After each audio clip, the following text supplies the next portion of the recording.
We've all had that daydream, haven't we? The one where you're cleaning out the attic or going through a box of your grandmother's old things, and you stumble upon something that just feels different.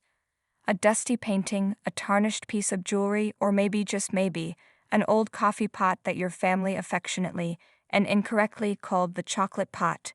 It's a fantasy, a little spark of hope that connects us to the magic of the past and the tantalizing possibility of hidden treasure. For one woman at a recent taping of PBS's Antiques Roadshow, that daydream crashed into reality in the most astonishing way imaginable. She arrived like so many others, carrying a piece of her family's history, a simple, unassuming pot. It wasn't flashy or grand. It was humble, a relic of a bygone era that held more memories than monetary value, or so she thought. This wasn't just any old kitchenware, it was a tangible link to her husband's grandfather, a man who clearly cherished the object with a peculiar, almost secretive reverence. As she shared its story with expert appraiser Kelly Wright, a fascinating picture began to emerge. "I saw this object at my husband's grandfather's house," she began, her voice filled with the warmth of recollection. "And he always had it displayed on his hutch. It was a proud centerpiece, a silent testament to its importance in his life. But then the story took a strange turn. Except when someone would come, like a repairman or something," she continued, "he would wrap it up and hide it in the blanket chest. Imagine that for a moment. The doorbell rings and a beloved family heirloom is whisked away, swaddled in blankets and tucked into the dark, cedar-scented safety of a chest. Why? What did he know? Or what did he fear? This little detail transforms the pot from a simple antique into a character in a family mystery.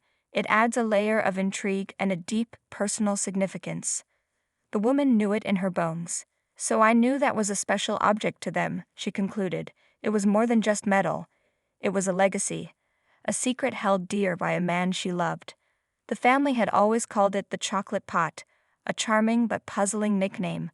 I can't imagine making hot chocolate in it," the guest admitted with a laugh, highlighting the quirky nature of family lore. "We all have those things, names and stories passed down through generations that don't quite add up, but we accept them because they're part of our fabric." She knew it had roots in the Pennsylvania Dutch region, but beyond that, its history was a blank page.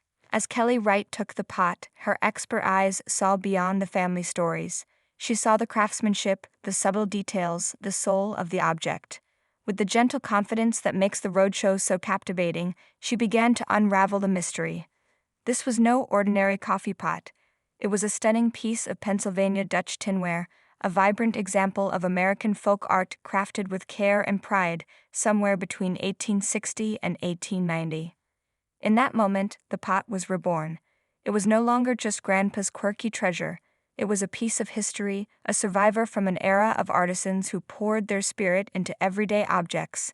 Wright explained the significance of the tinware, how these pieces were often painted with colorful, stylized motifs, tulips, birds, hearts, that were deeply symbolic in Pennsylvania Dutch culture.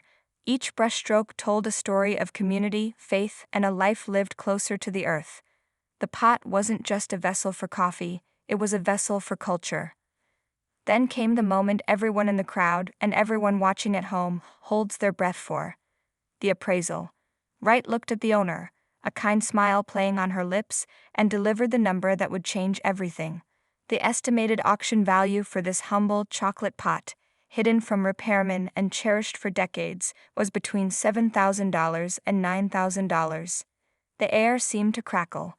For a split second, there was silence, the kind of profound quiet that happens just before a tidal wave of emotion. The owner's face was a beautiful whirlwind of disbelief, shock, and dawning joy. Her eyes widened, her jaw dropped, and she finally found her voice, a gasp that carried the weight of a lifetime of assumptions being shattered.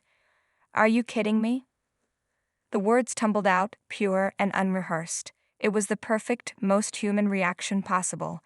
It was the sound of a daydream coming true. "Never in a million years would I have thought that," she exclaimed, her voice shaking with laughter and disbelief. In that instant, it wasn't about the money. Not really. It was about the validation. It was for her husband's grandfather. His strange, protective ritual of hiding the pot suddenly made perfect sense. He knew. He may not have known the specific dollar value, but he knew in his heart that he possessed something truly extraordinary, something worth protecting. The $9,000 figure was simply the